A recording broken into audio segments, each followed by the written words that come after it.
Yo, good evening. What's up, USA, International, Canada, Long Island, aka Strong Island, plus the five spots of Brooklyn, Bronx, Manhattan, Staten Island, and Queens.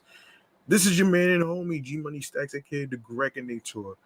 Your host with the most, missing and still only nomad, YouTuber, creator, and Queens, New York native who is also a New York Mets fan from the neck of the woods of Laurelton, Queens, New York. And yes, you are now rocking with me by listening, streaming, tuning in, and watching the 143rd episode of the entertainment review show, Meticulous Vibe Juice Podcast.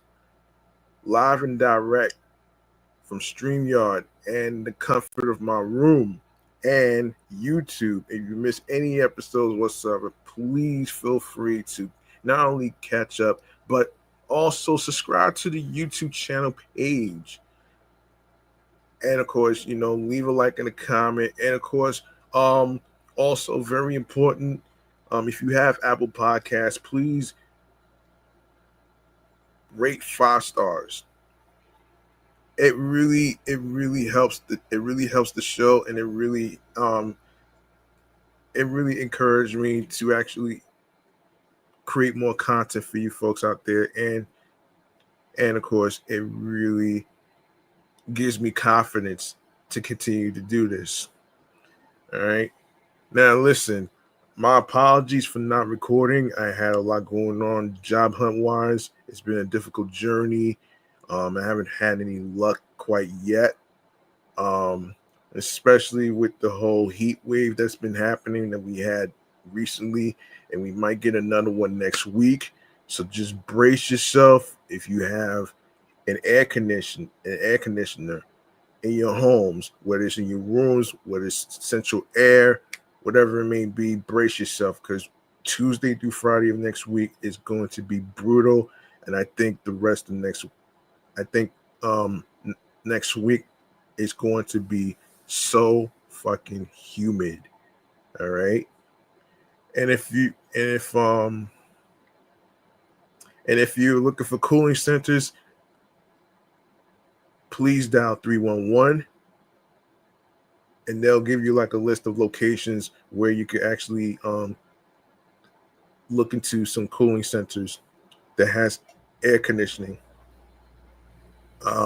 Especially swimming pools and whatnot. Inside swimming pools is included too. Now look, let's get into this episode right here, man.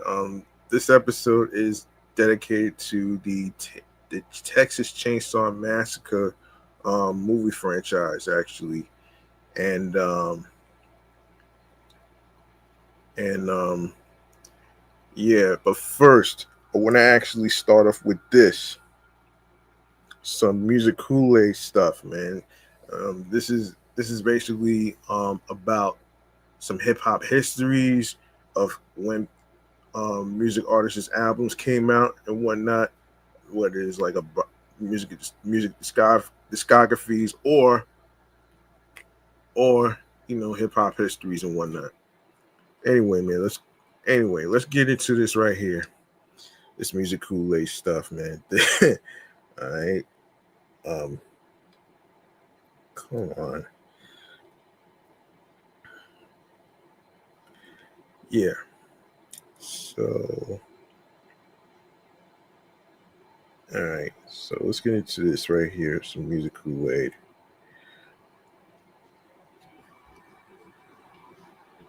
Hold on. Right here.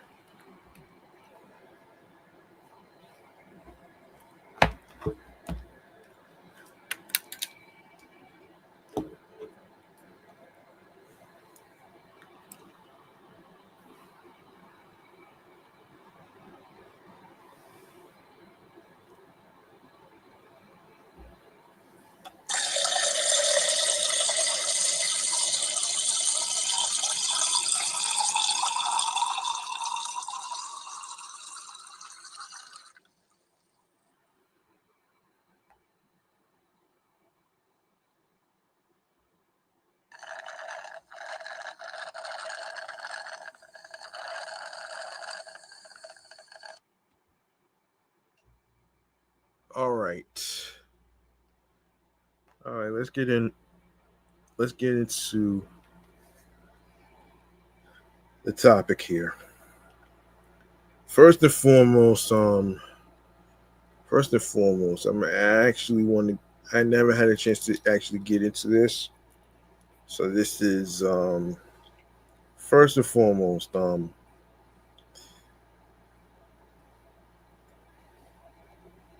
Hold on one second, folks. I don't know what's going on with my tablet. Um,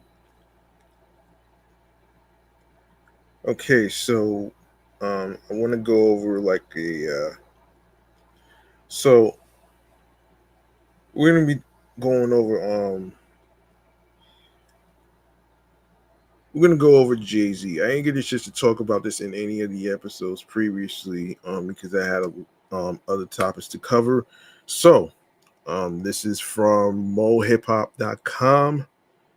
So, Jay Z, born Sean Carter, is one of the most significant figures in hip hop culture. He transcends his role as a rapper to become a powerful entrepreneur and cultural icon. The influence of Jay Z on hip hop culture extends far beyond music, shaping the landscape of hip hop with his innovative approach and with relentless ambition. From his early days with Reasonable Doubt to the modern critiques found in his later works, Jay Z's discography illustrates a unique narrative that resonates with both personal and broader societal themes. His impact is not only evident in the music industry, but also in his business ventures, which include successful partnerships in fashion, sports, management, and entertainment. This multifaceted involvement has paved the way for a new generation of artists to approach their careers with a business mindset. In various media representations, Jay Z's story serves as an aspirational model for aspiring artists and entrepreneurs alike, demonstrating how creativity and strategic thinking can redefine success within hip hop culture. And yes, you can hear the air conditioner going on in the background. It's been hot today, so that's why I've been leaving it on throughout the time. So in case anybody's wondering, yeah. So culturally, Jay Z has contributed to conversations around race, identity, and socioeconomic struggles through his lyrics and public persona. His collaborations with other artists and his initiatives to uplift communities underline his commitment to the culture he represents, making him not just a participant but a pivotal force in the evolution of hip hop. All right, some key takeaways includes Jay-Z's legacy showcases the merging of music with entrepreneur. His lyrics address critical societal issues, influencing cultural conversations. He serves as a role model for artists looking to blend creativity with business acumen. Page breakdown, of course. Oh damn! I don't know if I'm gonna have time to get into all that. So, all right. So, cultural impact and legacy, influence on hip hop artists and sound, notable albums and chart success, breakdown of key albums, Reasonable Doubt to 444, business ventures and influence beyond music, from Rockefeller to Tidal, expansion into entrepreneurship, influences and collaborations, representation in media and literature, and of course all that stuff. So anyway, let's get into this right here. Jay Z's influence on hip hop culture spans numerous facets, including including the transformation of artists and sounds, the representation of the Black American dream in lyrics, and his pivotal role in shaping hip hop history. These aspects underscore how he has redefined the genre and its cultural significance. Influence on hip hop artists and sound, Jay Z has significantly shaped the careers of many hip hop artists. He has blended various musical styles, seamlessly incorporating elements of jazz, soul, and even rock into his work. This fusion has encouraged a new generation of artists to experiment with their sounds.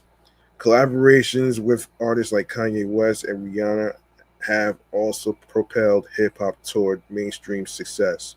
His mentoring and support for emerging talent have created a profound ripple effect throughout the industry, inspiring artists to articulate their unique stories. Lyrics and representation of the Black American dream. Jay Z's lyrics often encapsulate the complexities of the Black American dream. Through his storytelling, he portrays not just the pursuit of wealth, but also the struggles and aspirations of Black Americans.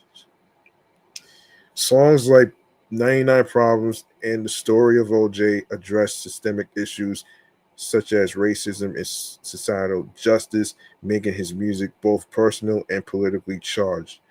This lyrical depth fosters a greater understanding of the socioeconomic obstacles many face, resonating with listeners worldwide. Um, Contribution to hip hop history and the idea of the greatest rapper. Jay Z's place in hip hop history is marked by his ascend, ascend, ascendancy as one of the genre's most critically acclaimed figures, with multiple Grammy Awards and a discography that spans decades. He is often cited in discussions about the greatest rapper. He has consistently pushed the boundaries of hip hop, embracing business ventures like Rockaware and Tidal. His entrepreneurial spirit challenges the traditional narratives surrounding hip hop artists, showcasing how they can transcend music to achieve broader cultural influence. Notable albums and chart success. Jay Z's impact on hip hop culture is significantly marked by his notable albums and exemplary chart success. From his debut to his latest work, his discography showcases both critical acclaim and commercial achievement. His collaborations also highlight his influence with the industry, solidifying his legacy. Breakdown of key albums, Reasonable Doubt to 444. Um, Jay Z's career began with his debut album, Reasonable Doubt, in 1996, which established him as a prominent figure in hip hop. This album is often lauded for its lyrical depth and production quality.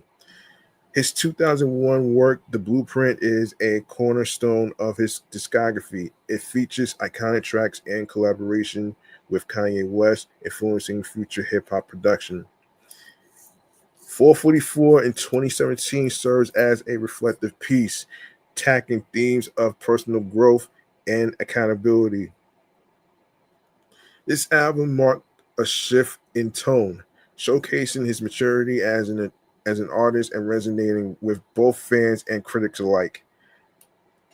Album sales and Billboard 200 achievements. Jay-Z has achieved a remarkable 14 number one albums on the Billboard 200, a record for solo artists. His ability to consistently top chart highlights his relevance and adaptability over decades. The Blueprint was certified 2 times platinum within a few weeks of release, solidifying its status in hip hop history. Albums like The Black Album and Magna Carta, Holy Grail, also saw significant commercial success, reinforcing his brand as a mainstream artist while appealing to core hip hop audiences.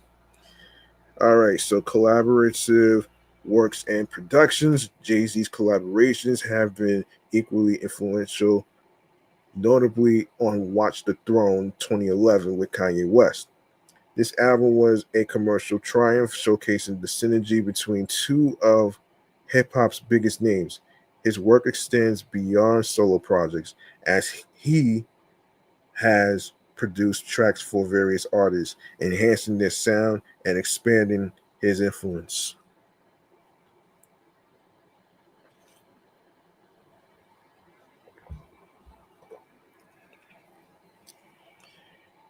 These collaborative efforts emphasize his role not just as a performer, but as a pivotal figure in shaping contemporary hip hop culture, business ventures, and influence beyond music. Jay Z's impact on hip hop culture transcends his musical achievements. He has cultivated a vast entrepreneurial empire, shaping businesses and advocating for social change through philanthropy. His ventures exemplify the merging of artistry and commercial success while simultaneously addressing critical social issues. From Rockefeller to title expansion into entrepreneurship. Jay Z co founded Rockefeller Records in 1996, which became one of the most influential labels in hip hop. This venture established his reputation as a savvy entrepreneur. Over the years, he diversified into various industries, including fashion and spirits, launching brands like Rockaware and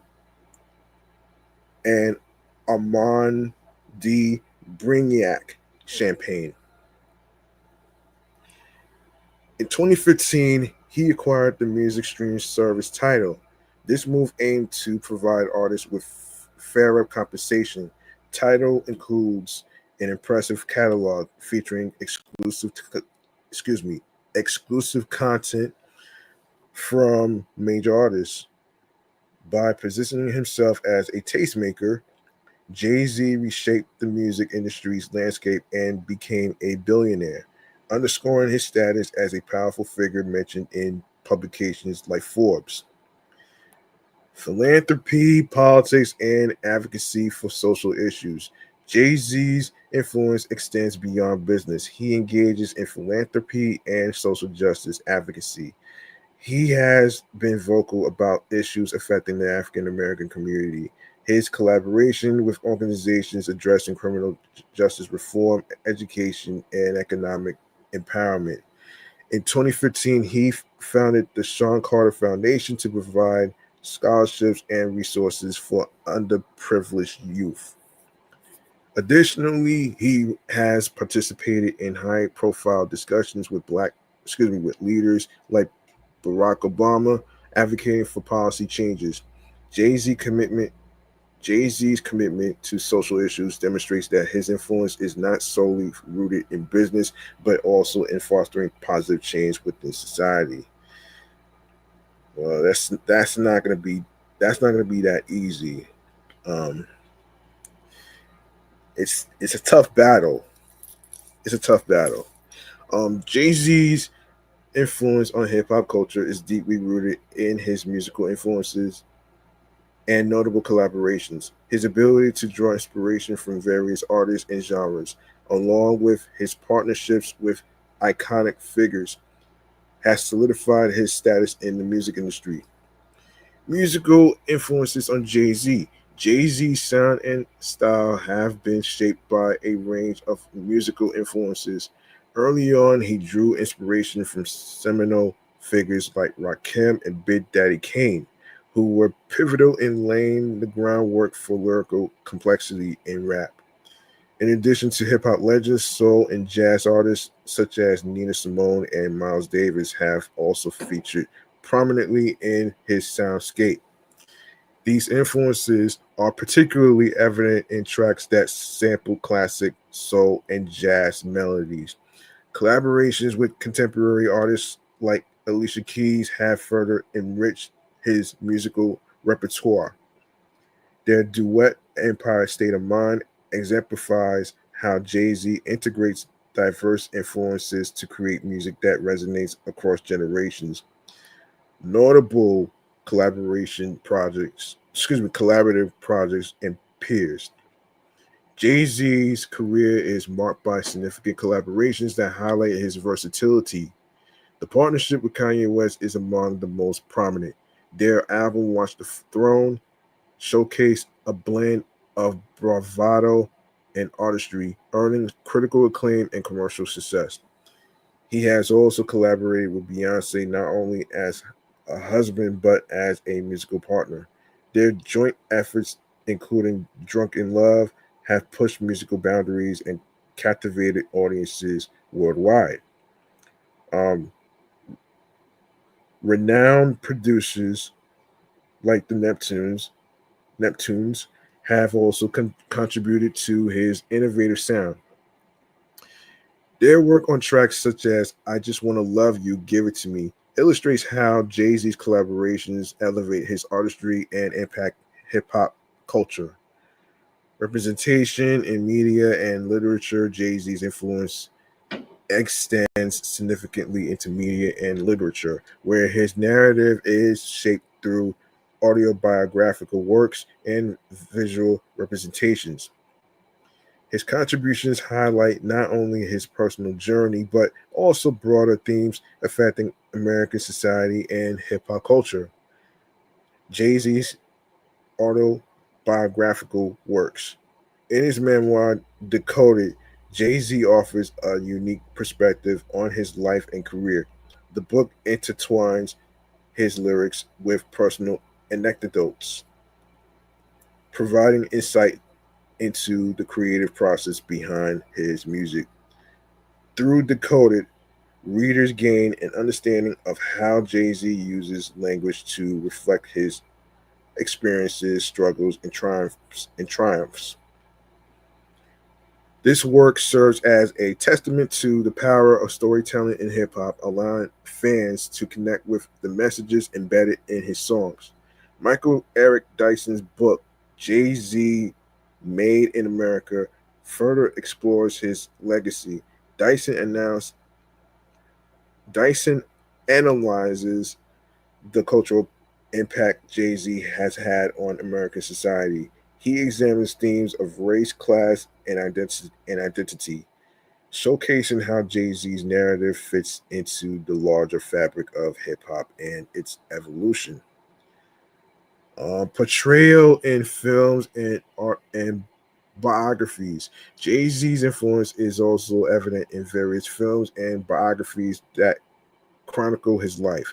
Documentaries like Fade to Black capture his journey as a musician while emphasizing the cultural significance of hip hop during his rise. Films featuring Jay Z reveal his role as a pioneer who bridges the gap between music and business.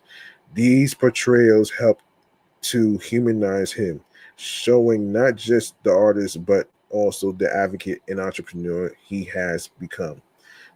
Representation of Jay Z in media contributes to ongoing discussions regarding Black and the complexities of success. By showcasing his authenticity and vulnerability, these works challenge stereotypes and promote a more nuanced understanding of his contributions to his hip hop culture.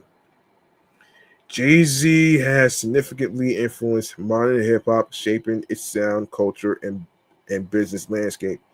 His contributions extend beyond music, impacting various sectors and communities. The following sections provide insights into his roles and achievements. How has Jay Z shaped modern hip hop music and culture? Jay Z has transformed hip hop with innovative lyrical techniques and very musical styles. He is known for blending genres, incorporating jazz, soul, and rock elements into his tracks. His emphasis on storytelling and personal narratives has raised the profile of lyrical content in hip hop. Which industry sectors have been notably impacted by Jay Z's societal contributions? Jay Z's um,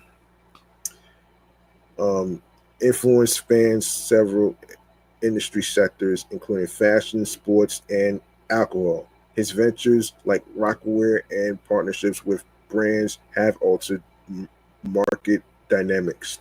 He has also set trends in entrepreneurship, encouraging artists to seek ownership and equity in their projects. In what ways has Jay Z played a significant role within his community? Jay Z has made considerable contributions to his community through philanthropic efforts. He established the Sean Carter Foundation to support education and opportunities for underprivileged youth. His activism also addresses social justice issues, striving for reform and equity. What are Jay Z's most renowned accomplishments in the music industry? Jay Z boasts numerous accolades, including 24 Grammy Awards and being a pivotal figure in redefining hip hop business practices. His album, his albums consistently top charts, and projects like The Blueprint are landmark releases. He has also been inducted into the Songwriters Hall of Fame. Can Jay Z be considered a leading figure in advancing global hip hop presence? Yes. The answer is yes. Jay Z is a crucial figure in expanding hip hop's global reach through collaborations with international artists and participation in global events. He has introduced hip hop culture to diverse audiences. His influence has inspired a new generation of artists worldwide. What are some unique aspects of Jay Z's career that have influenced emerging artists? Jay Z's career is marked by his entrepreneurial spirit and focus on authenticity. He emphasizes the importance of storytelling and personal experience in songwriting. His journey from humble beginnings to worldwide fame serves as a powerful motivator for emerging artists in the industry. Yeah. Okay, next I want to actually get into. Wait a minute. I want to get into. Yeah, I want to get into. Yeah, Little Wayne actually. So Little Wayne. I didn't even know he had a Carter Six album that came out already. I had no idea. So let's get into what's happening here. So Little Wayne's new album, The Carter Six, according to Hip Hop Wired, just dropped and it's old 110,000 excuse me, 110,000 units in its first week. Out of that, only 35,000 were actual purchases.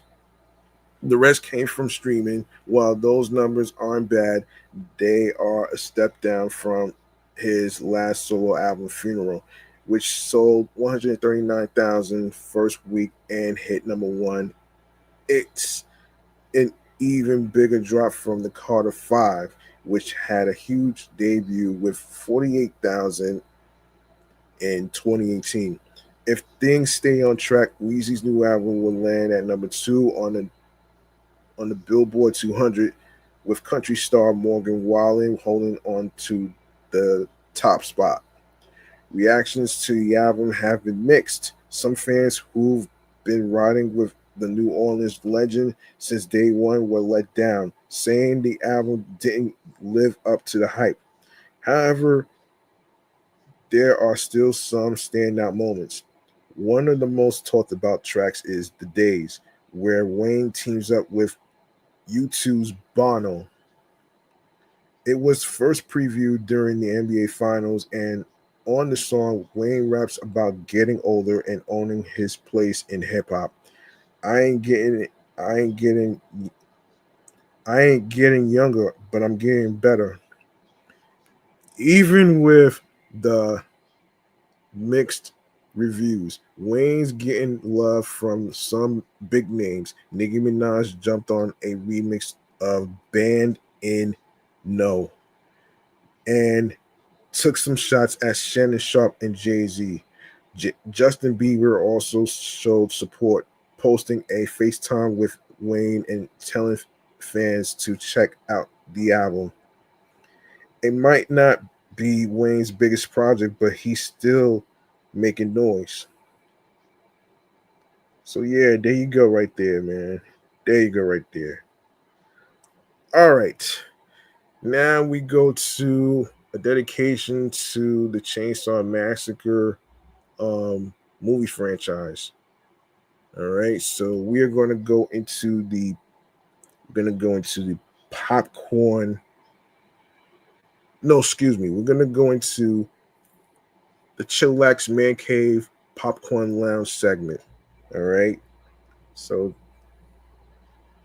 there you go, right there. We're gonna get into it right here, right now. And for those of you who may not know, this is the segment where I go over some movies and maybe a little possibility of some movie news. You never know.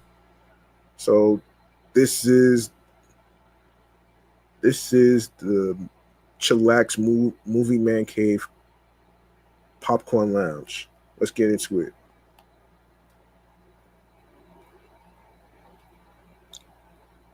Come on.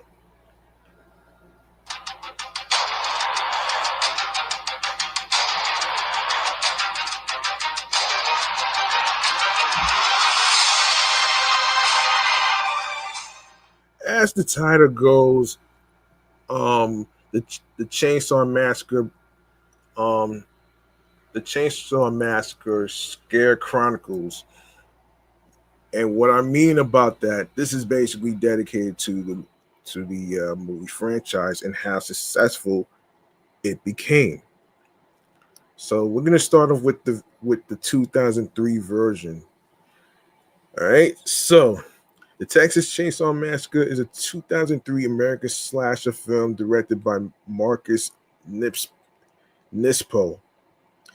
In his featured directorial debut, written by Scott Kosar and starring Jessica Biel. Um, that's the wife of Justin Timberlake. Jonathan Tucker, Erica, um, Erica Leerin.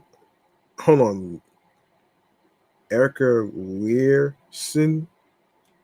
I think the H is silent. Doesn't matter. Anyway, Mike Vocal, Eric um, Balfour, and Arlie Army. Its plot follows a group of young adults traveling through rural Texas who encounter Leatherface and his murderous family.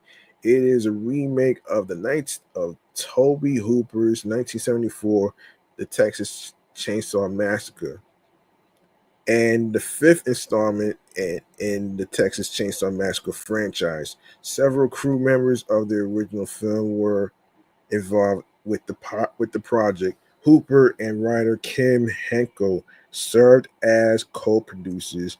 Daniel Pearl returned as cinematographer, and John Larroquette reprised his voice narration for the opening intertitles.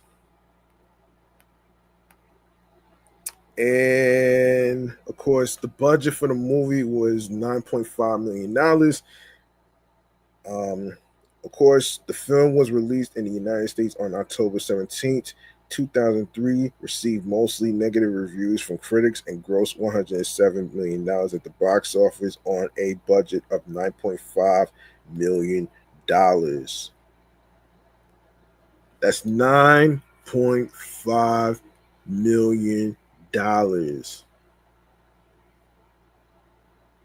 How about that?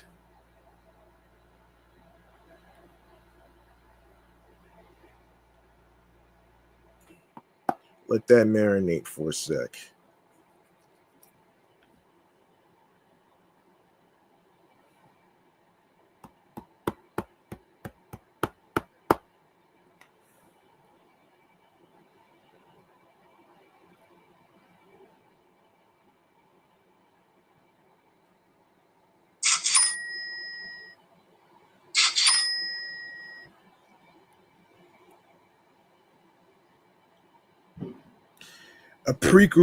A prequel was released in 2006 titled The Texas Chainsaw Massacre: The Beginning. The Texas Chainsaw Massacre was the first film to be produced by Platinum Dunes, who would go to produce remakes of several other 20th century horror films. Okay, let's get a look at that actually. Let's see. So let's go on to. I'm not even gonna go into the. I'm not even gonna go into the soundtrack. I'm not gonna do that. This is crazy. I'm not even gonna do that. Shit is like, what the hell?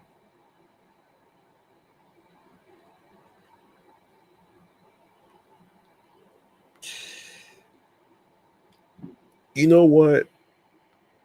Yeah, I'm not gonna go into. I'm not. Well, since I'm already on the soundtrack, so yeah. So the sound. So I'm already on the soundtrack already. So let me just go over this right here, man. Might as well get this over with. So all right. So there were two soundtrack albums released by Bulletproof Records, La La Land Records for the film. The first was meant for regular audiences, featuring popular metal music, and was released on November 4th, 2003.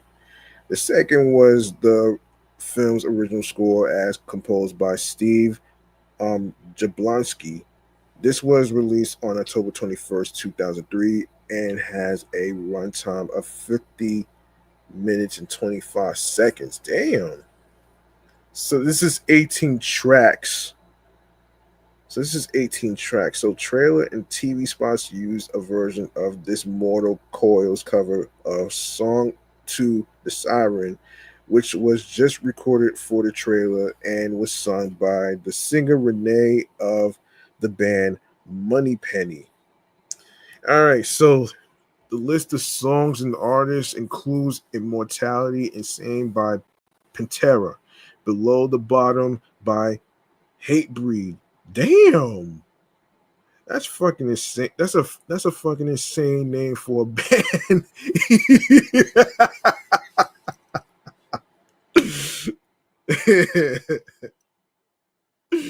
Oh man, come on, man. Anyway, Pride by Soil, Deliver Me by Static X, 43 by Mushroom Head. Oh shit. Pig by Seether. Down in Flames by Nothing Face. Oh man. Nothing Face. Oh shit. Self Medicate by 40 Below Summer. Suffocate by Multigrader. Destroyer by Senses by Shadows Fall. Rational Gaze by Mishuga. Mishuga. However you pronounce this shit. Archetype remix by Fear Factory. Enshrined by Grace by Morbid Angel. Listen by Index Case. Stay in Shadow by Finger 11. Oh man. Ruined by Lamb of God. Oh no. As real as it gets by Sworn Enemy. Yeesh. Damn. Don't want to be an enemy to nobody. And 5 months by um the Cortez. Okay, now we go to release and reception. So let's get into this right here. The Texas Chainsaw Massacre was released in North America on October 17, 2003 in 3,016 theaters. It grossed 10,620,000 $1,000 on its opening day and concluded its opening weekend with $29.1 million, debuting at number one at the box office at the U.S. box office. Within 17 days of its release, the film had grossed over $66 million in the U.S. The film opened in various other countries in the following months, including Halloween, released in the United Kingdom, aka UK, and grossed $26.5 million, while the North American gross stands at $80.6 million, bringing the worldwide gross to $107 million.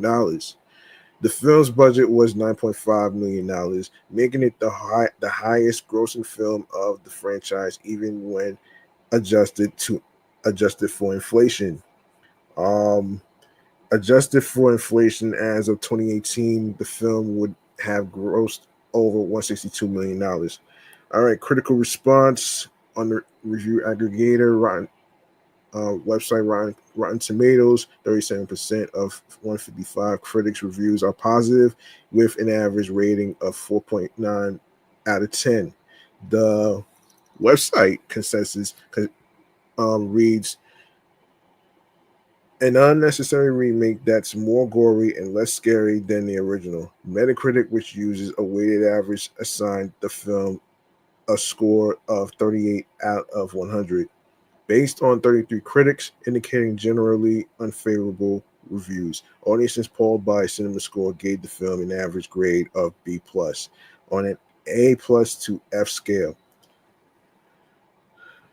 Manola Dargis of the Los Angeles Times praised the polish of Pearl's cinematography, though noted the remake moves faster and sounds louder, but comes off as callous rather than creepy.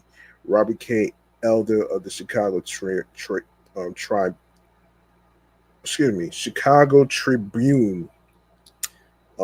gave it 3 out of 4 stars and called it an effectively scary slasher film despite its absurd premise. Um, William Thomas of Empire rated 3 stars out of 5 and wrote, "You'll have to overcome resentment towards this unnecessary remake before you can be properly terrorized, but on its own terms, it plays well."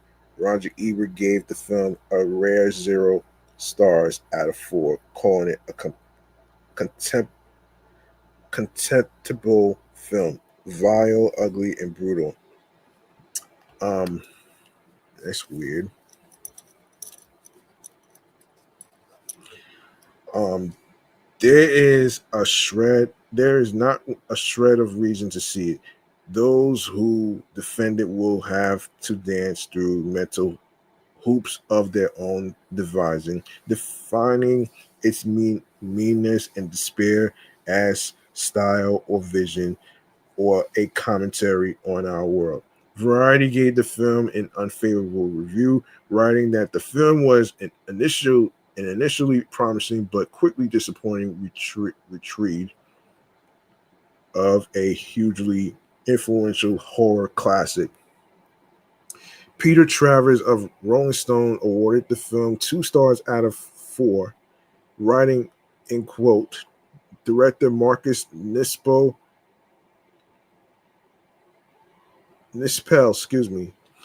acclaimed for his ads and music videos, has a sharp eye and the good sense to hire Daniel Pearl, who shot the first Chainsaw.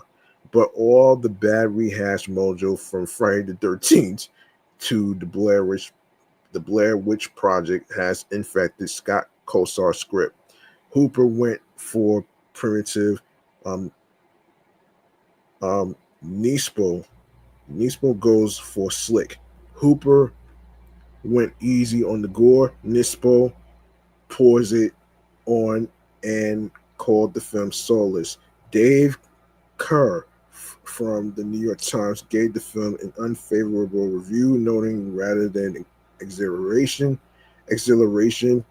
this bilious film offers only entrapment and despair.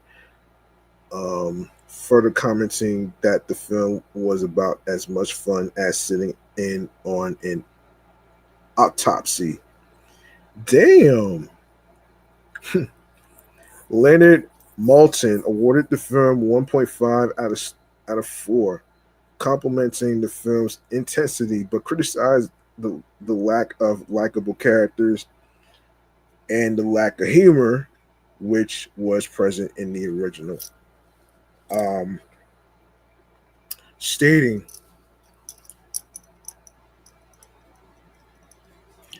once it kicks into gear, it's brutally unrelenting toward its unappealing characters and the audience. On SBS, the movie show, Australian critic um, um, Margaret Pomeran said this was the first film she walked out of, giving it half an hour and declined it a rating, while fellow host David Statton's rated it 1 star. I was in the cinema and there was about 10 single men sitting around, and I just thought, I don't have to see this, she says. So, yes, I did walk out. I choose to embrace movies, but there is a lot of average movies out there. You just have to try and look at the good things in them. Certain genres are not to my taste. Prison dramas, man's cruelty to other women, other men, and other men or women, excuse me. I used to embrace violence in cinema in a lot of ways, but I'm reacting against that. Jeez. Yeah, some cruel motherfuckers. The BBC's Jamie Russell gave the film some praise, referring to it as a gory, stylish, and occasionally scary push button factory of shocks and shrieks, remarkably better than anyone had the right to expect, but goes on to lament, if the filmmakers could churn out something this decent, why didn't they shoot an original script or even a sequel to Hooper's 1974 classic instead of a remake? The Guardian's Peter Bradshaw awarded the film 2 stars out of 5, referring to it as a bullish revival of the original, adding, the movie finds tastily grotesque Diane Arbus locals to freak out our poor heroes and heroines. Oh shit. Everything is as unsubtle as you like. And let's face it, unsubtlety is the order of the day. Yeah. And let's see. So let's see. So there is the prequel. So there's the prequel and the legacy. A prequel to the film titled The Texas Chainsaw Massacre. The Beginning was released on October 6, 2006. The film takes place 4 years before the events of the remake. Due to the film's financial success, it influenced a plethora of horror movie franchises to remake their original films across the span of the 2000s and 2010s. Notable examples include House of Wax, The Wicker Man, The Omen, Halloween, My Bloody Valentine 3D, Friday the 13th, A Nightmare on Elm Street, and Child's Play. With the exemptions of My Bloody Valentine 3D and Child's Play, these were met with mixed to negative reviews and have been heavily criticized by audiences and critics alike for being unnecessary additions to their franchises. Now, let's get to the Texas Chainsaw Massacre, the beginning. Yes, the Texas Chainsaw Massacre, The Beginning, is a 2006 American slasher film and prequel to the 2003 film. The sixth installment in the Texas Chainsaw Massacre franchise. It was written by Sheldon Turner from a story by Turner and David J. Shaw. Directed by Jonathan Liebsman, and co-produced by Kim Henkel and Toby Hooper, co-creators of the original 1974 film. The film's story takes place 4 years before its predecessor. It stars Jordana Brewster, Diora Baird, Taylor Hanley, Matt Bomber, and R. Lee Army. All right, originally the film had the subtitle The Origin. New Line Cinema had to pay $3.1 million more than expected in order to keep the rights to the franchise after Dimension Films made a large offer to buy it. The Texas Chainsaw Massacre: The Beginning was released in North America on October 6, 2006. The film received negative reviews from critics and grossed $51.8 million on a $16 million budget. Wow. Okay. Okay. Let me see. So let me see. Now let's see. So the Texas Chainsaw Massacre: The Beginning was released on October 6, 2006 in 2008 20 theaters, debuting debuting at number 2 at the box office, grossing $18,508,228 on its first weekend. In its second week, saw a 59.6% drop in attendance, grossing only $7,485,290 and coming in at number 5 at the box office. During its third week, it grossed $3,779,829 and came in at number 10 at the box office. The film dropped out of the 10, it dropped out of the top 10 and into 18th place with $1,269,942. The Texas Chainsaw Massacre: The Beginning would fail to regain a top 10 spot at the box office for the remainder of its theatrical run, ending with $51,000,000, $764,406 in total gross. Wow. All right, critical reception on the review aggregator website Rotten Tomatoes. It holds a 15% approval rating based on 87 reviews and an average rating of 3.80 out of 10. The site's consensus states the Texas Chainsaw Massacre: The Beginning is full of blood and gore, but not enough scares or a coherent story to make for a successful horror film. Metacritic support, Metacritic reports a 30 out of 100 rating based on 18 critics, indicating generally unfavorable reviews. Peter Travers from Rolling Stone awarded the film 0 stars, calling it um, putridly written, directed, and acted, also criticizing the film's obvious plot turns. Nathan Lee from the New York Times panned the film as an invitation to hardcore sadism. In a more positive review, Peter DeBruge, Peter DeBruge, excuse me, a Variety thought of Liebsman Hughes close to a 2003 Pix bio-tin snuff film aesthetic. Purists who wondered what had become of the family dinner scene should be pleased to find an even creepier version recreated here. Oh wow. Wow. Let me see. Let's see. If there's anything else. Oh yeah. Let's go over to Texas Chainsaw 3D. Since I'm already here.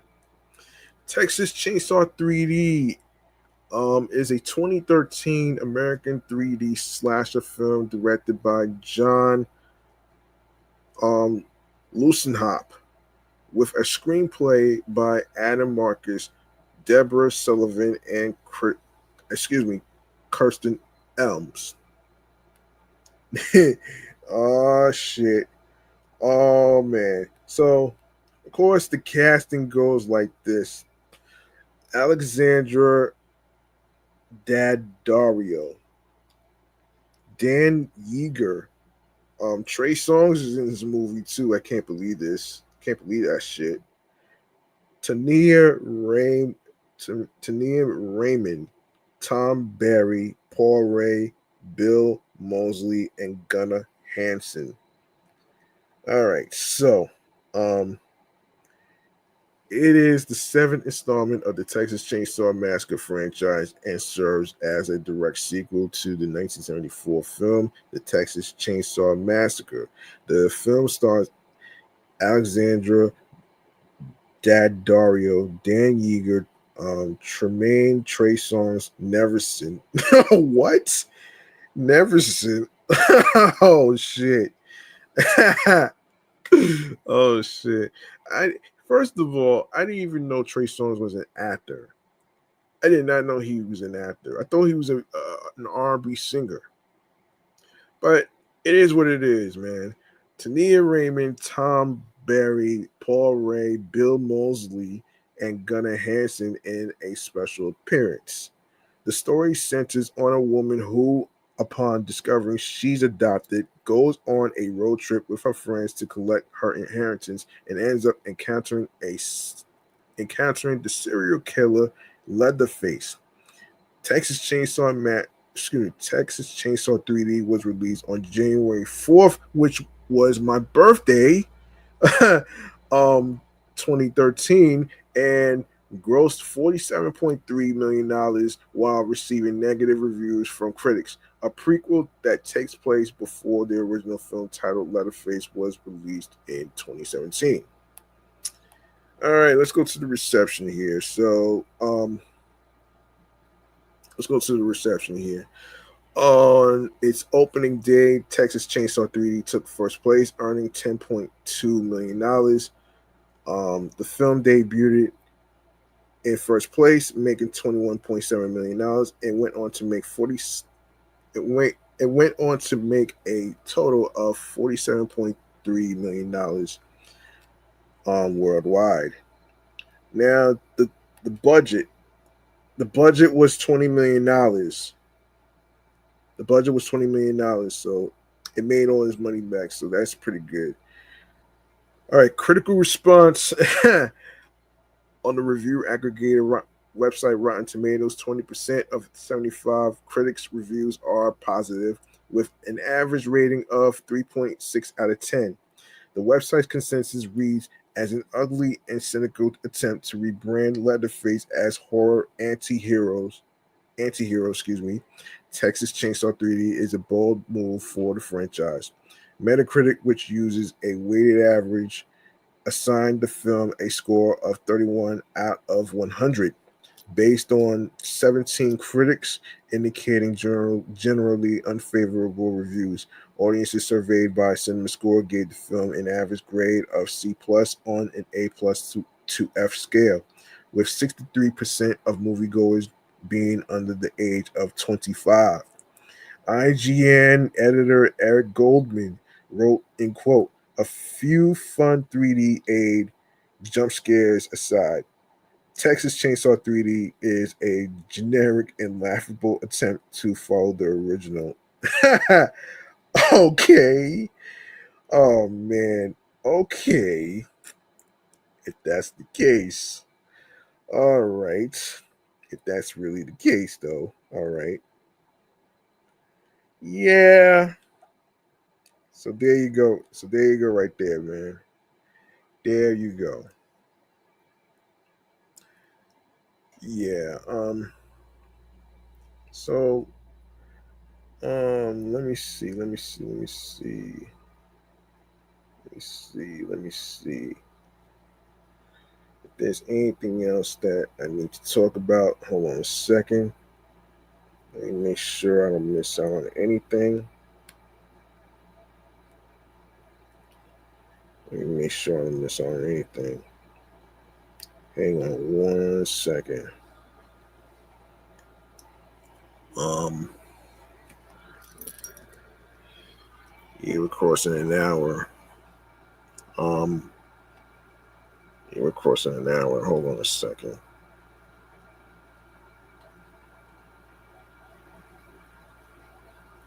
Okay. Hang on 1 second. All right. This, I can't believe this shit, man. I didn't even want to, yeah, that's crazy, man. So, um,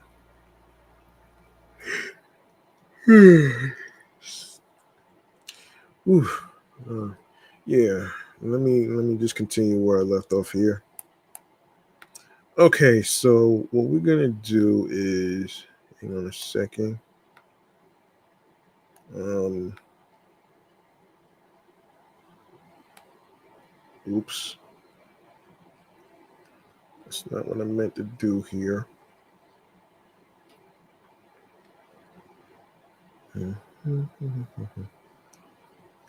Uh, let me see.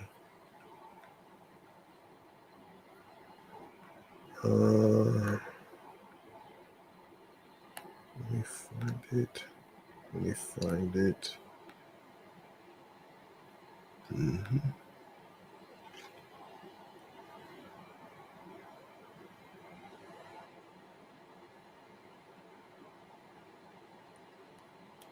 Okay, here we go. All right. Um. Okay. What do you say? What do you say we go into?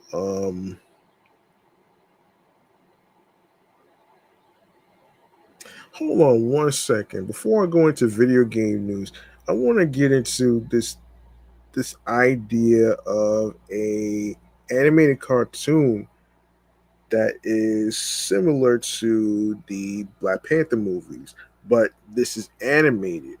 So let's get into a little thing. Hang on a second. Hang on 1 second.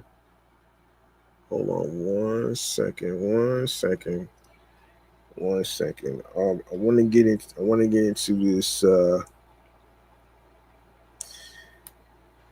want to get into this right here, if I may. Um, hold on.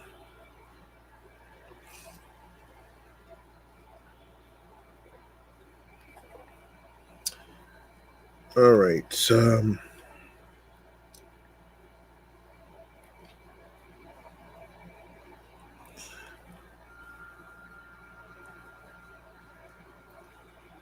All right.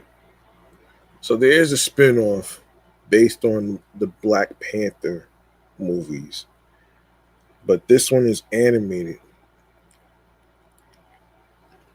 I'm going to break it down to you in this segment right here, TV show checkouts. So let's get into it right here,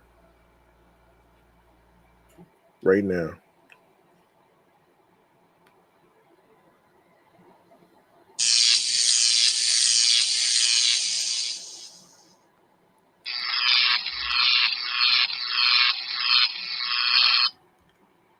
All right. So according to Hip Hop Wired, right? Um, here's what's happening here. So the episode in the first of four in the series set in 1260 BC and will follow a Wakandan secret agent who is also a disgraced former Dora Milaje, voiced by model and actress Winnie Hollow. Okay. Um, Okay, so the first episode of the Black Panther animated spinoff Eyes of Wakanda premiered during a panel at the Enecti Animation Festival. Spotted on Variety, the series director Todd Harris introduced the episode titled Into the Lion's Den before a Q&A session took place on June 9th. Harris, who previously worked as a story artist on Black Panther and its sequel Wakanda Forever, revealed the show followed an antho- anthology, anthology, excuse me, adjacent format. The website notes that the episode is the first of the four in the series, set in 1260 BC, and will follow the secret agent who is also a disgraced former Dora Milaje, voiced by model and actress Winnie Harlow. Noni is on the hunt for a man named Lion, played by Cress Williams, who defected from the Wakandan Guard to lead a band of pirates, stealing technology from the advanced nation in hopes of establishing his own kingdom. She tracks him down in Crete and faces his crew of pirates, a diverse group of fighters from around the world. Harris further described the show's premise, revealing that each of the 30-minute episodes will feature a character trying to retrieve Wakandan artifacts and will feature familiar Marvel characters. So, per Variety, following this adventure is a brief establishment of the overall premise of the show, hopscotching through centuries in four self-contained stories following Wakandan agents as they retrieve different artifacts stolen from their nation. It's mostly a spy story, Harris said, continuing to describe each of these episodes as a study in seeing the reaction of these agents to the real world, balancing what they see with their nationalist agenda. Each of the 30-minute episodes will take place across different time periods, following different artifacts taken, but there is some continuity as the impact of the lion's actions will apparently be felt across all of that time. Harris also teased some form of familiar Marvel characters making appearances. There will be an Iron Fist in here, and not the Iron Fist you expect. Sounds lit. Now, Eyes of Wakanda arrives on Disney Plus August 6th, 2025. Mark your calendars, folks. All right. So now that I got that out the way, I'm gonna go into some video game stuff right here. So we're gonna get into some video game related stuff to talk about here. So I want to actually get that out the way. I want to get that out the way in in a segment that I like to call, which is one of my favorites, involving gaming and leisure, which what people do in their leisure time. The video games chamber. All right, let's get into it right here.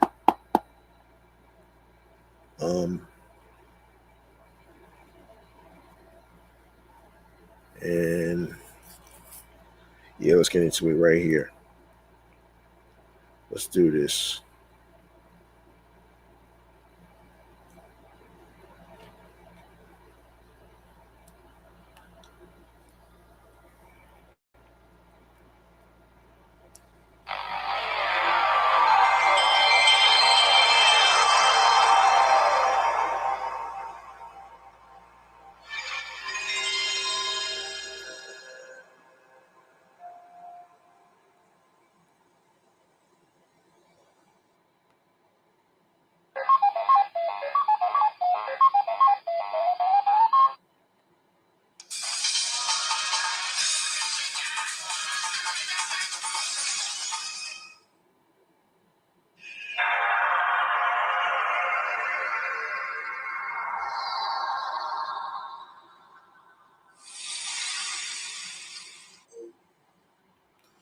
All right, so for the month of July, let's go over some games that came out and the ones that is almost coming out. So let's get into it. Get into it right here. All right. Okay, so let's get into some games that on different game systems right now.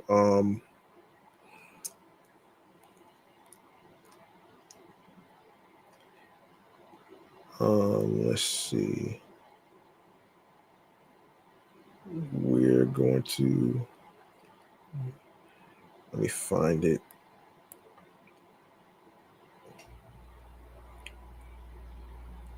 Let me find it first.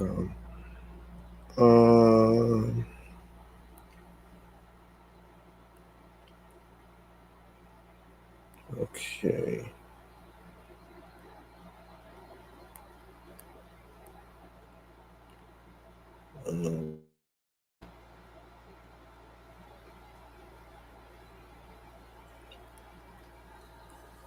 All right. All right. For the month of July, let's go over it right here.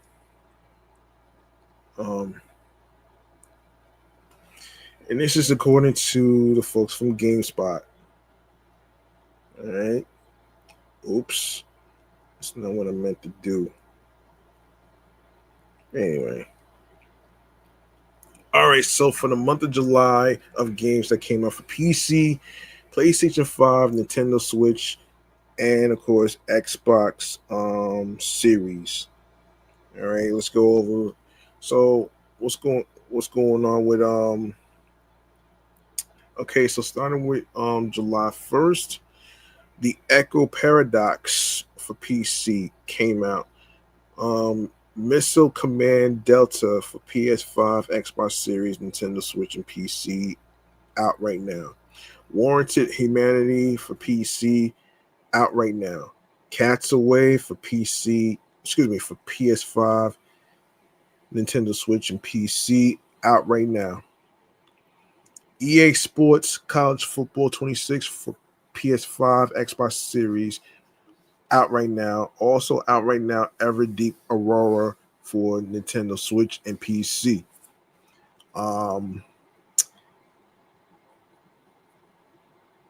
Patapon 1 and 2 replay for PS5, Nintendo Switch, and PC.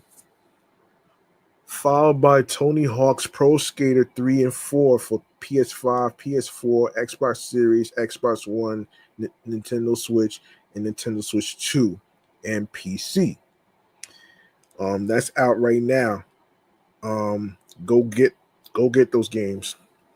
Blacksmith Ignite the Forge for PC comes out July 14th. Eden Zero PS5, Xbox Series, and PC comes out July 15th. Also coming out on the 15th is Red Pistol on July 15th. Truer Than You, also coming out on the 15th. Ink Reverie comes out on the 16th for PC. Also coming out the same day is Guacho and the Grassland for PC. Medievally Battle Simulator, also coming out for PC. I offered you the crown for PC. That's also coming out on the same day, July 16th. Of course, July 17th, of course, ever since Nintendo Switch 2 came out, of course, Donkey Kong Bonanza is coming out July 17th for Nintendo Switch 2. Also coming out the same day is Golden Tee Arcade Classics. The Drifter PC, July 17th. The Wandering Village, also coming out on the 17th. Xbox Series, Xbox One, Nintendo Switch, and PC. Okay, so let me see. Let's get into the breakdown of Donkey Kong Bonanza, shall we? I'm pretty sure everybody out there is familiar with it, and I don't think there's any there's no information about this, but I know there is a gameplay overview trailer. There's trailers about it. There's trailers about it actually, and of course, it should be on YouTube right now. Actually, that's for Nintendo Switch 2. Actually, so I'm not gonna really do all this extra stuff. So damn, it's live action. Ooh. Okay, let's see.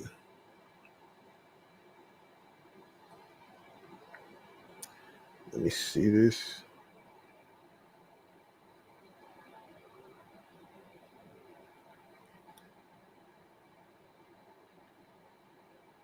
Actually, there's no information about this, so let me just get out of there. Anyway, let me continue. So keep an eye out for that date for Donkey Kong Bonanza, July 17th. Mark your calendars. For those of you who have a Nintendo Switch 2, of course, don't miss out on that game. All right.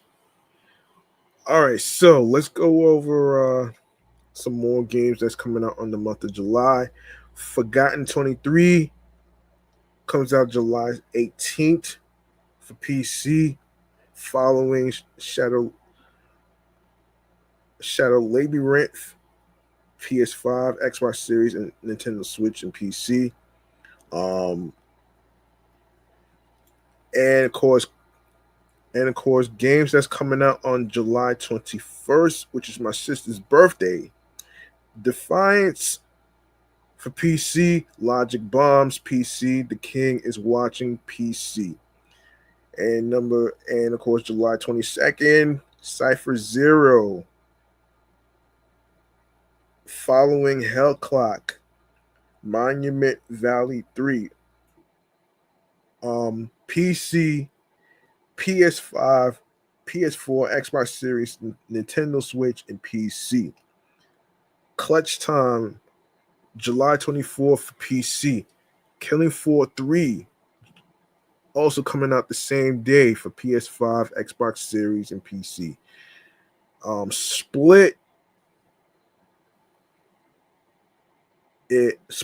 comes out the same day as the same day for PC.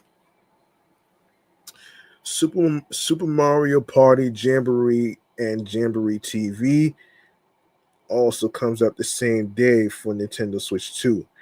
Super Vive also comes out the same day, July 24th, following Wu Chang Falling Feathers, PS5, Xbox Series, and PC.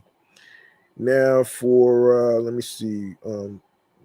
Let me see. Yeah, Super Mario Party Jamboree and Jamboree TV. Mark your calendars for July 24th for all you gamers out there that have the Nintendo Switch 2. All right. And for PC, of course, you know, don't miss out on the games that's coming out. No Sleep for Kaname Date from AI, which is artificial intelligence. The Somnium Files comes out July 25th for Nintendo Switch and Nintendo Switch 2 and PC. July 28th, Nadana and Relic Bound comes out for PC as well. July 29th, Day of Shell, Achilles Survivor, Grounded 2 preview. Yeah. PC, PS5, Xbox Series, PS4, Xbox One, and PC. And of course, Xbox Series and PC, Mono Gatari, Fia and the Wondrous Academy also comes out on the same day for PS5, PS4, and Nintendo Switch. Tales of the Shire, a Lord of the Rings game, Also comes out on the same day as well. PC consoles, Heartwarm, Heartwarm, um, comes out on July 31st for PC, following Ninja Gaiden Ragebound for PS5, PS4, Xbox Series, Xbox One, Nintendo Switch, and PC. And Time Flies for PS5, Nintendo Switch, and PC. And let me see.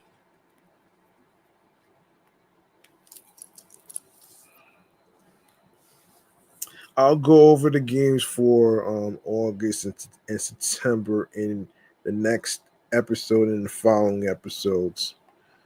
All right. Let me see. Let me see if there's anything else I need to talk about here. Let me see something here.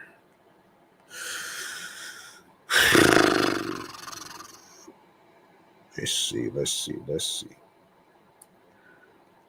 Um. Yeah. Hold on. I've been saving this actually. So it's not on impossible for developers to release a karting game without drawing constant Mario Kart comparisons at the best of times. Given that Nintendo has just released the first new entry in the series in over a decade, however, Sega finds itself in an unenviable in hold on unenviable position, at least on paper, where it may be even more difficult to steer the spotlight away from Mario and chums. Oh shit. In a surprising twist of fate, however, this time Sega might actually have a better chance at competing. Mario Kart World's new change in focus has not only provided Nintendo series with the dose of freshness some have been hoping for. It's also now opened a gap that Sonic Racing Cross Worlds might just be able to power slide through. Whereas Mario's latest karting adventure shifts the series' focus to open world racing on a large map. Sonic Racing Crossworlds is unapologetically staunch, in its sole focus on traditional lap-based arcade racing, quite literally in this case. Whereas previous Sonic racing games, including the much loved Sonic and Sega All Stars Racing and its sequel Sonic and All Stars Racing Transformed, were developed by Sumo Digital. Crossworlds is instead handled by Sega's arcade racing team, which in recent years has been responsible for the initial D series of coin op racers. Um, the result is clear after just a few minutes of hands-on time, with Crossworlds providing the sort of vibrant, velocity,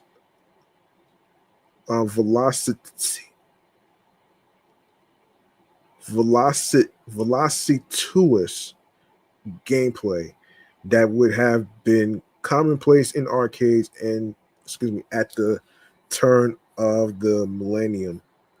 Crucially, it's also greatly improved over the last time I played it. When a closed PS5 beta for the game took place in February, the handling was extremely heavy, with players used to the power sliding from previous Sonic racing games finding themselves constantly slamming into the inside of turns. This appears to have been tweaked noticeably for the build I played at Summer Game Fest, which power slides still don't swing out quite as much as they do in previous Sonic racing games. They are far more satisfying than they were in the beta. My session with the game lasted for an hour, and by the end of that game, I was entirely hooked, with a large part of being down to the immensely gratifying way corners can be hugged with practice. In short, if you played the beta and were worried that Sega had ruined things, have faith. End quote. My session with the game lasted for an yeah, there you go. The main new gimmick in Crossworlds is the travel rings, which are similar to those seen in the Sonic movies. At the end of each lap, two ring portals appear, each leading to different tracks. Whichever player is in first place at that point gets to choose one of the portals, with everyone else made to pass through the same one. It's an interesting mechanic that not only ensures races feel less repetitive, but also gives players an incentive to battle to reach the front of the pack early.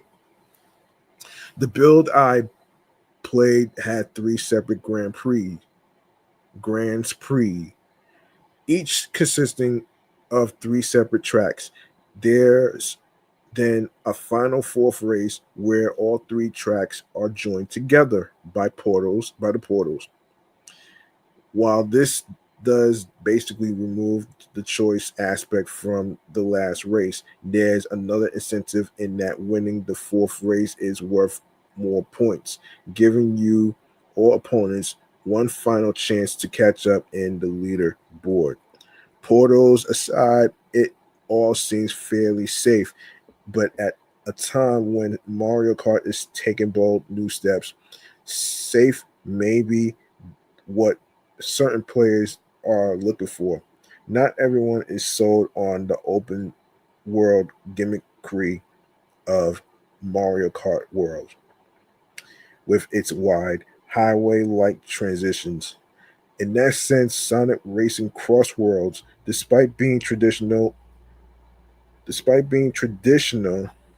um, on paper, now finds itself in an unusual state of affairs where offering more of the same now feels like offering something different. Hmm, that's very interesting.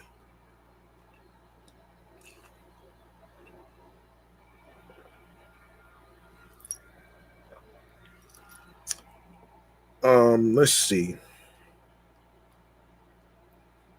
Let's see. Something different. All right, so the same goes for customization, whereas Mario Kart leans back from it, removing MK8's ability to choose wheels and gliders in favor of a simple selection of preset vehicles. Crossworlds doubles down by giving players a bunch of customizable vehicles to choose from, some of which can be unlocked through gameplay or the game season pass system.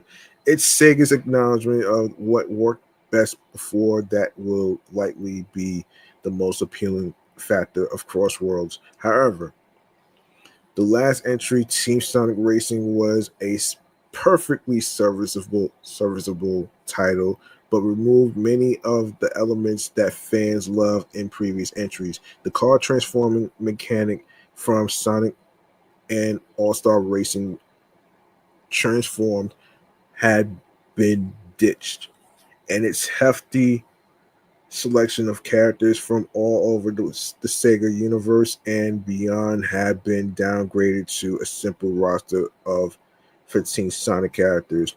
Responding to fan feedback on this, as confirmed by Sonic had Takashi um, Lizuka.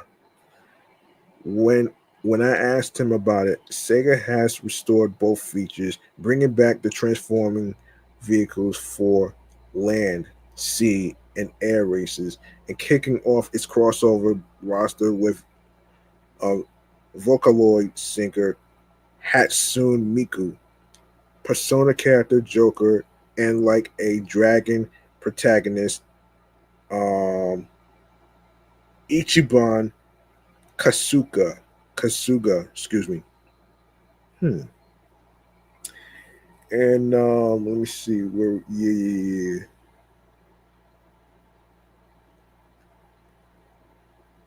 Yeah, it's even reached further back to ensure the most ardent fans are satisfied with the return of extreme gear.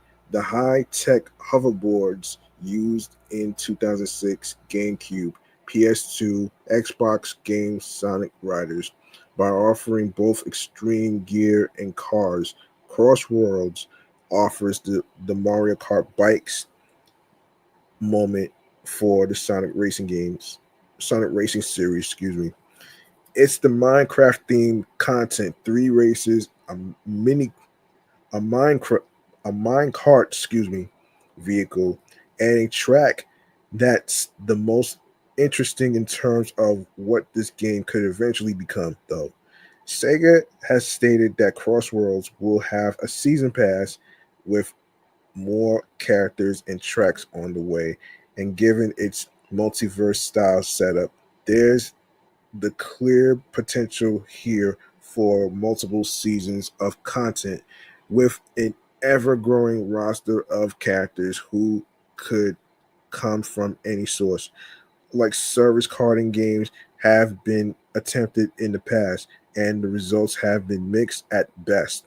Crash Team Racing Nitro fueled upset players by adding microtransactions a month after release and extremely time consuming limited time missions.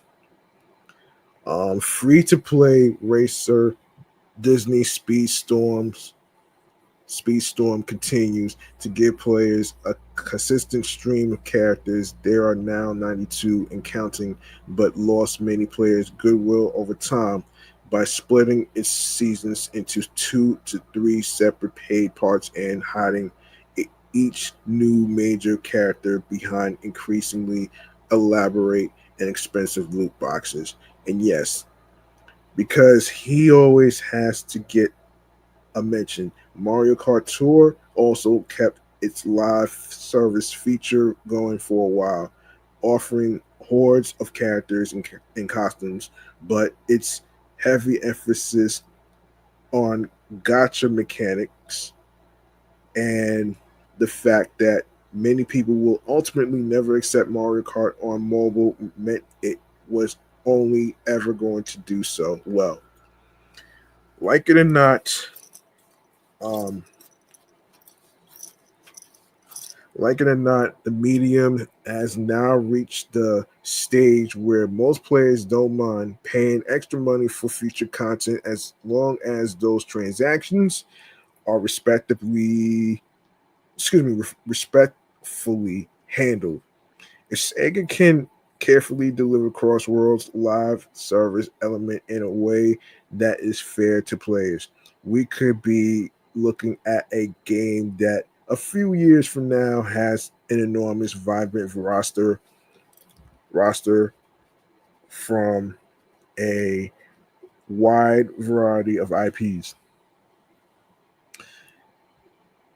It seems Sega agrees, although the publisher has previously said there will be 23 iconic Sonic characters at launch.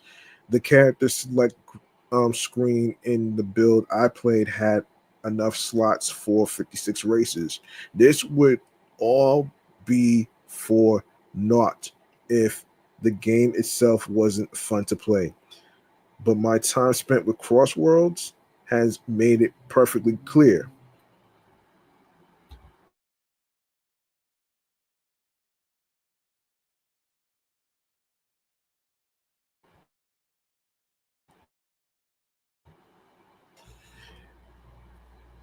Yes, perfectly clear to me that this is a race that Sega is more than capable of winning.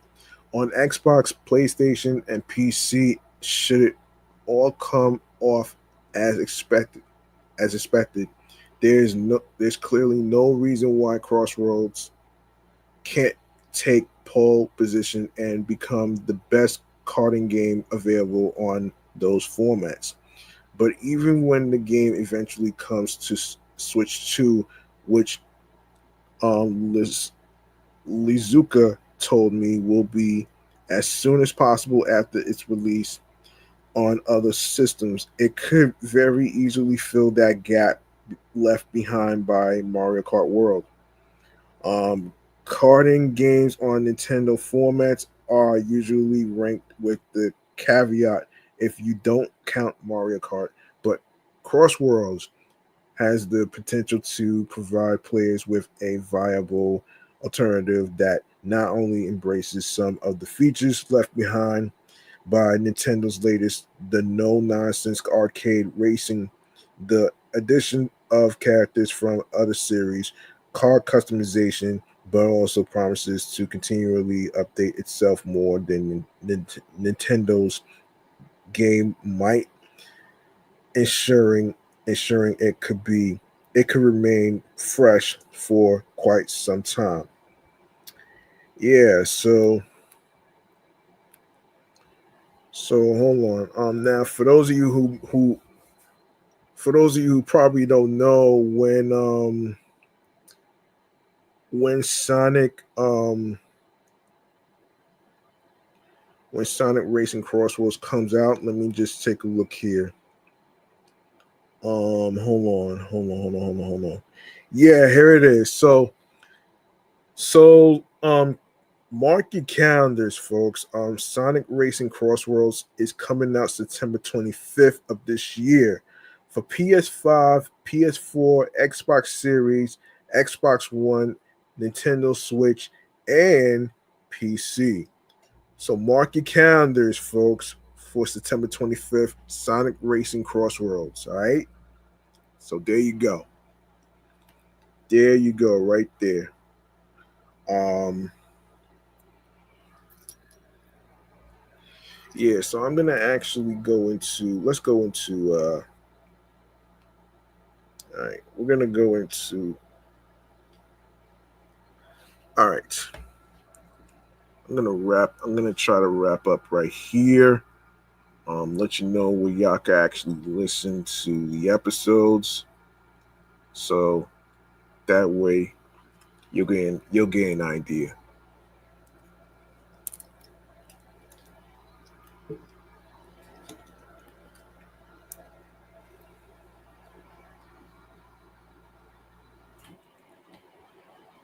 All right. We're gonna get into this last segment right there. Let me tell you something, man. I love this video game segment, man. This fucking segment right there is one of my favorite segments to do. To go over upcoming games, what came out, all that fucking great stuff, man, for you folks out there that are gamers. All right, so the very last thing we're gonna go into is stream choices on the go. This is where I inform you where you can actually listen to the episodes of the podcast. So that way you'll get a better idea on the topics in, in separate segments, all that great stuff right there. So there it is right here, right now with stream choices on the go. Let's go.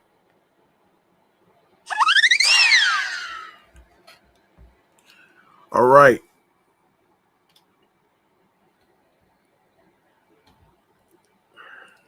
All right. Make sure you follow the Entertainment Review Show, Meticulous Vibe Juice podcast on Blue Sky Social, Facebook, Threads, and Instagram, along with my other podcast shows that's also on the same social media platforms that I just mentioned. Of course, that includes the Sports Edition Show, Excellent Fun Vibrant Talks podcast, um, as well as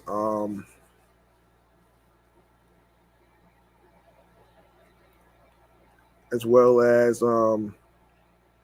my comedy Off the Meat Rat Chainz New York Avenue podcast that's also on there as well.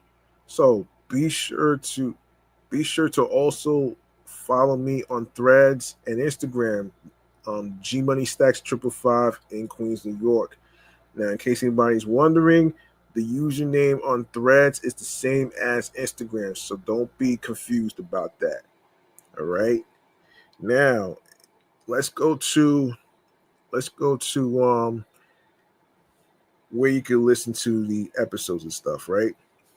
You go to the link in bio, you're gonna see Linktree/Meticulous Vibe Juice Podcast.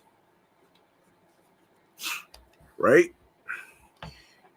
You're gonna see a whole list of audio streaming platforms where you can listen to, and I'm gonna list them all right here. Starting with Audible, Odyssey, Amazon Music, Apple Podcasts. Don't forget to actually give a 5-star rating on Apple Podcasts, whether it's on each episode, whatever it may be. It gives me confidence and the encouragement to keep continuing with creating content for you folks out there. All right. So we're on Good Pods, Castbox FM, Deezer, Listen Notes, Moon FM Podcast, Overall FM Podcast, Pandora, Player FM, Pocket Cast, Podfriend. Hold on, not Podfriend. Podo Polo, Podorama, Podcast Index, Podcast Addict, Podchaser, Podverse, Podcast Guru, Podcatcher, Podcast Republic, Snip, Spotify. Make sure you add the podcast to your Spotify playlist. If you have Spotify, please add the podcast to your Spotify playlist, and make sure you take the time to listen to the episodes, and also, share it with your friends and whatnot. I will truly appreciate this. Anyway, we're on Spotify for creators. Also, you can listen to the episodes on there as well. We're on TuneIn Radio, Fountain, iHeartRadio, the number one app where you can listen to the episode, where you can listen to music art, your favorite music artists, such as rappers, singers, hip hop artists, and then you have the other, and then you have radio stations, and of course you can you can listen to the podcast show and the episodes for free. You don't need a credit card or debit card to download iHeartRadio. All you need to do is follow the entertainment review show Meticulous Vibe Juice Podcast on iHeartRadio and other streaming platforms that I just mentioned. And also make sure you subscribe to the YouTube channel page Meticulous Vibe Juice Podcast, as well as my other two podcasts that's on YouTube as well. Of course, you can subscribe to my other YouTube channels, the sports YouTube channel, Excellent Fun Vibrant Talks Podcast, and alongside with my comedy Off the Meat Rat Chainz New York Avenue podcast on my primary page, G Money Stacks 555. All right. Leave a like and a comment along with the episodes and topics. Tell me how you feel about the topics in each episode by sharing your thoughts in the comment section below.